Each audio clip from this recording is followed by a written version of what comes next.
내가 아는 12년 동안 내가 그 사람을 지켜보면서 얼마나 많이 해봤겠어요. 트라이를. 아유, 씨알도 안 되죠.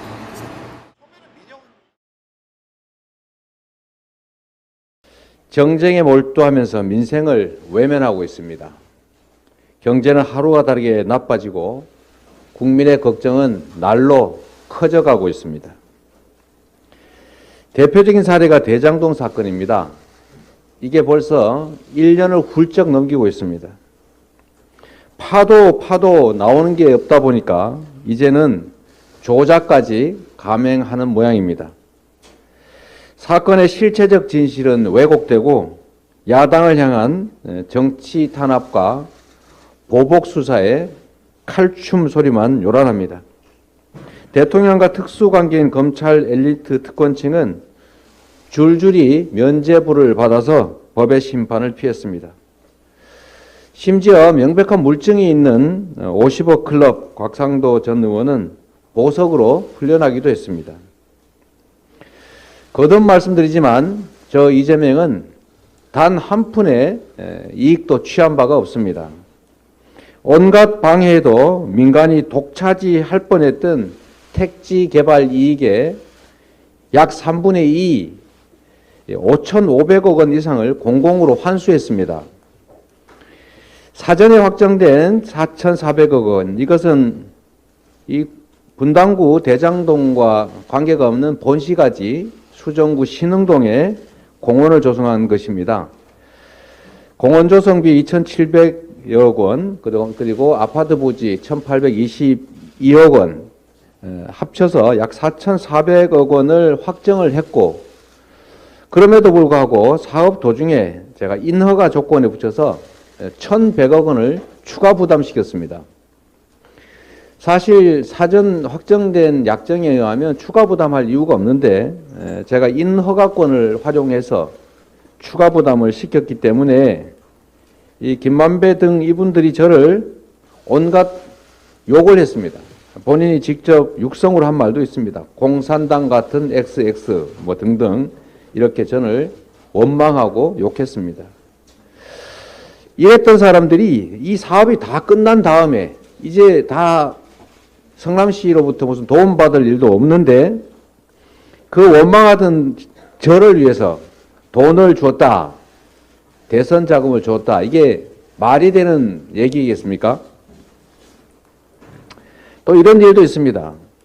유동규와 남욱이 자기들끼리 했던 녹취록이 있습니다. 거기에 이런 내용이 나온다고 합니다. 여러분들이 다 보도하신 겁니다. 이재명이 우리 사이 거래를 알면 안 된다. 이 다 잘린다. 큰일 난다. 우리끼리의 이런 관계는 죽을 때까지 뭐 비밀이다. 이런 얘기를 했다는 것 아닙니까? 녹취록에. 그런 사람들이 갑자기 일 다 끝난 다음에 저의 대선 자금을 제 주변 사람한테 줬다. 이게 상식적으로 납득되는 얘기겠습니까? 또 남욱이 지금 이 돈을 줬다고 하는 것 같은데 보도를 보니까 남욱 씨가 2021년 10월에 이제 구속을 앞두고 사실상 강제 귀국하면서 JTBC와 인터뷰를 했지 않습니까? 여러분도 다 기억하실 겁니다. 자기가 12년 동안 트라이를 해봤는데, 즉 로비를 시도해봤는데 CR도 안 먹히더라. 이렇게 얘기했습니다. 자유로운 상태에서 언론과. 그런데 그 1년이 지난 지금 검찰에 구속된 상태에서 이렇게 말했다고 합니다.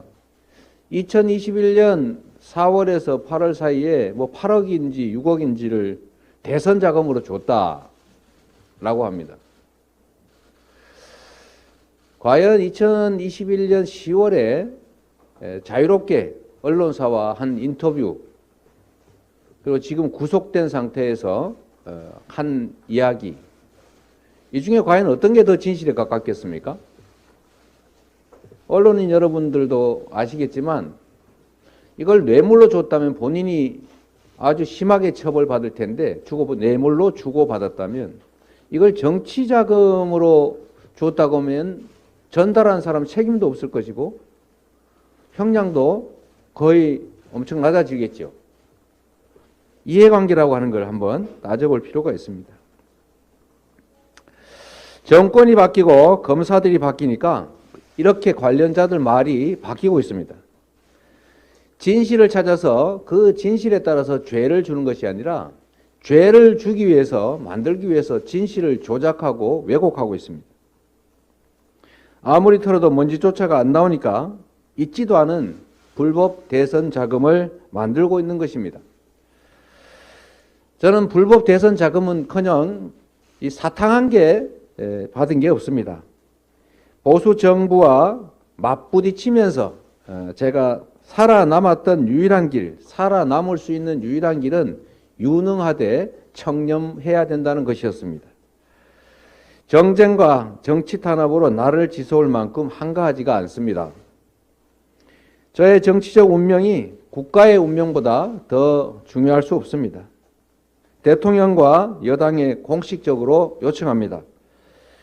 화천대유 대장동 개발과 관련된 특검을 즉시 수용하십시오.